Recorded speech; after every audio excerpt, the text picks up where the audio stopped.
If you've received this message, chances are you may have gotten this message directly from me in an inbox. Maybe I have an old email address. Maybe I have your phone number. Might have sent it to your text message. Don't worry about sending me a do not contact. This will be the only message that goes out to everybody on an individual basis. Since I've been silenced so much on the platforms, in mid-2023 I started broadcasting. I shot immediately up to 14,000 views a day within 2 weeks. I was on my way to 1,000 subscribers and I was on my way to monetization. But then it got shut off. My guess is I have a tendency to sound like I know what I'm talking about and have a logical sound to my tone. So that's kind of an automatic cancellation for being conservative. As a fiscal conservative, I take that quite personally. I'm an independent voter. I've voted for both parties. I vote for logic. I vote for confidence. I vote for people that my insides and my guts and what I see them do makes me believe that they are capable of doing the job. I had always assumed that we were all the same. I never saw somebody's political affiliation. I always looked at people as humans. Didn't care what religion they were, didn't care who they voted for. We were humans. We were neighbors. We shared logic. We shared thoughts. We shared experiences. And I thought that was an equal playing field. As we see now, I guess it's not. I had great coaches, mentors, people that I learned from, taught me how to interact with people, socialize, communicate, treat the customer right, treat people right, have an empathy for everybody and listen. As you'll find out in this video, I've been divorced twice. I got divorced twice in less than 18 months. It's a long story. The movie will be out in a couple years. The good news is I've decided that I'm retiring from relationships. No more wives, no more girlfriends. Me and my kids and my dogs. That's it from here on out. I'm going to give all that time back to trying to rebuild this, our country, our relationships, our neighborhoods, our kids. I'm tired of the division. I'm tired of the toxicity. I'm tired of the gaslighting. I'll give you just a little glimpse. I threw together this sequence today using AI to tell this brief story about my second marriage and just how in love I was. Have you ever met somebody that you felt like you were born to be together? Like the universe stitched your timelines together long before you met? It's rare. It's electric. And when it happens, you know something's happening. But here's the thing about fate.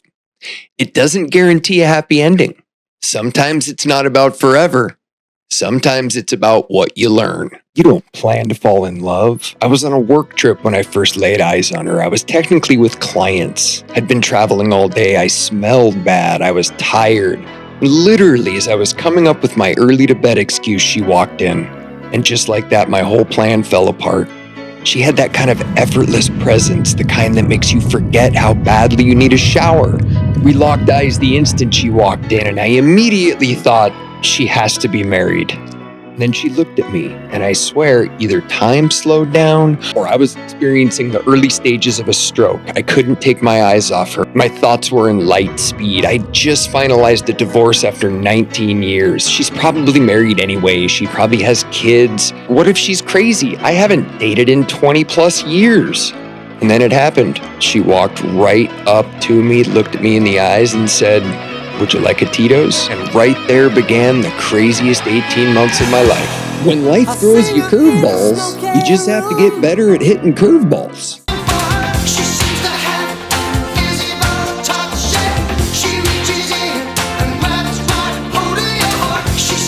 Trust me, I'm on the second draft of the screenplay, and it's gonna be a good one. Think Superbad crossed with Fast Times at Ridgemont High crossed with Gone Girl. It's going to be great. I've always used humor to get through traumatic events. I find that's the best therapy to do so. We should all try to do a little bit of that. Who doesn't love a comeback story? This is the extremely serious part of this. All joking aside, I went through a tremendous amount of lawfare, slander, abuse. Turns out that all the lawfare that took place against me was to hide another person's crime. I will put in the description a link to my hour-long broadcasts from last week where I explain in detail, if you're interested, what happened over the last 10 years, which has made this such a passion project. I was accused of trying to take my mother's estate from my stepfather. I was being accused of trying to steal my mother's estate. It was spread around town that I was a drug addict, that I was, one of those drug addicts that works 7 days a week, 14 hours a day and coaches football. Anyway, that was the cover. So the others could do their deeds. It always comes down to stealing money, doesn't it? All the people who turned their back on me back in 2017, the reason they turned their back is because they themselves were in the process of estate piracy, elder financial abuse, last-minute changes to the wills. The good thing about this all, I now have a superpower. With all my years in finance, I will launch an advisory firm that will help people estate plan, identify estate fraud, identify elder financial abuse, and we will talk about elder financial abuse and financial abuse openly on my broadcast. I will make it a part of everyday conversation. I can tell when people are full of it. It's an inherent skill that I have ingrained. It's unfortunate that empathetic, helpful, kind people are the easiest ones to take advantage of, and I am no different. But I'm hardened now, and I'm ready. I'm ready to take this to the next level. The things we have coming down the pike right now with AI, the complete reset of an economy, these are going to be all the things I'm going to be talking about on the show, about how this reset is going to affect all of our investments, all of our futures, all of our kids' lives, flying cars. I'm serious. Flying vehicles, personal flying vehicles. AI is going to change things 100, maybe 200 times faster than the internet revolutionized our world as we know it today. And it's coming in hot. I started a GoFundMe a couple days ago. I need to raise about $30,000. I'm undergoing another political attack, another takedown. My buddy's wife, who does live in California, she is, for lack of a better term, a lot like my mother. She's an alcoholic and she's incredibly toxic. My friend is an interesting guy. None of our mutual acquaintances like him at all. Everybody thinks he's a total prick. They openly call him a total prick. Nobody wants to play golf with him. I've always felt bad for him because I've seen who he really is. Even with all the psychologists that we've played golf with, not one of them has identified the spectrum that I can see. His wife sure identifies it, and she knows exactly how to control it. And she has manipulated him to cease paying me and to kick me out and to turn this environment toxic.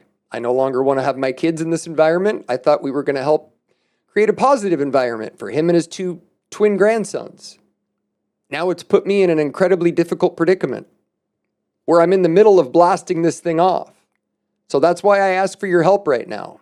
I've just never been more confident in my life that what I'm doing, where I'm at, what I've set up and what I've built is going to end up adding a lot of value that wasn't there before. So if you have it in you, donate what you can. And then stick around and register at the Ackerman Alliance to watch what we do here. Because I want everybody to be involved. I want to hear your voice. I want to hear your stories. I want to make you laugh. I want to have some fun. But we got to get through this horse shit first. Do what you can. I got 18 days. Didn't know I was going to have this kind of a red alert right now. It's hard, but we've survived this long. Let's survive a little bit longer. Godspeed.